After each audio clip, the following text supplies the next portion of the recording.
Morning friends, কি খবৰ সকলোৰে? সকলোৰে চাগে নিশ্চয় ভালে আছে। চ' আজি মই ঘৰৰ পৰা এতিয়া ওলালোহি, মানে মোৰ নিজৰ ভাগিনীৰ বিয়া আছে। চ' আজিয়ে বিয়াটো, মই কালি যাব লাগিছিলে, কিবা এটা বিশেষ কাৰণত কালি যোৱা নহ'ল।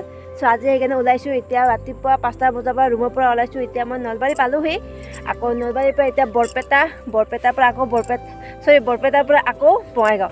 চ' এয়াই আৰু এতিয়াৰ পৰা ষ্টাৰ্ট কৰি ভিডিঅ'খন আপোনালোকক মই বিয়াখন দেখাব চেষ্টা কৰিম।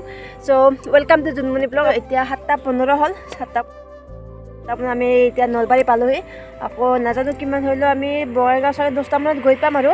চ' এতিয়া গৈ আছোঁ লাহে লাহে। এতিয়া আমি নলবাৰী আছোঁ। এয়া চাওক কি ধুনীয়া সেউজীয়া প্ৰকৃতি পৰিৱেশ, ইমান ধুনীয়া লাগিছে নহয় ইয়াতে। চ' ইয়াতে দুপৰীয়া ফটো উঠিলোঁ, বহুত ভাল লাগিলে।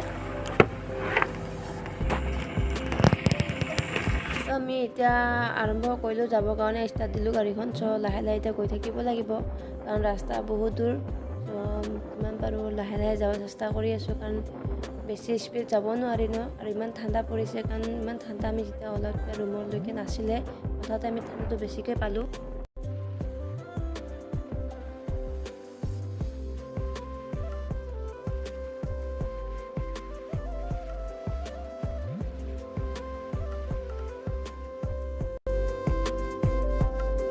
বন্ধুসকল, এয়া আমি আহি বৰপেটা পালোহি।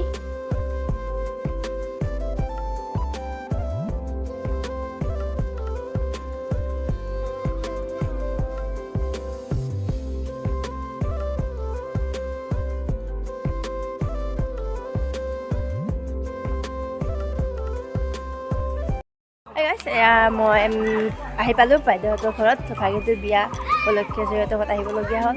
আহি পালোঁ, আহি পিনে ফটো চেঞ্জ কৰিলোঁ। এতিয়া চ' এনেই যা যোগাৰবিলাক হৈ আছে লাহে লাহেকৈ। চ' হৈ যাব এতিয়া, আৰু দেৰি আছে। এতিয়া একো নাই হোৱা, মানে ধৰি লওক সামাজিক ব্যৱস্থা যিখিনি কৰিব লাগে সেইবিলাক কৰি আছে। এতিয়া লাহে লাহে হৈ আছে। চ' আপোনালোকক মই ভিডিঅ'খনৰ জৰিয়তে বিয়াখন ভালকৈ দেখুৱাব চেষ্টা কৰিম। আপোনালোকে আশা কৰোঁ মই ভিডিঅ'টো চাই থাকিব বুলি।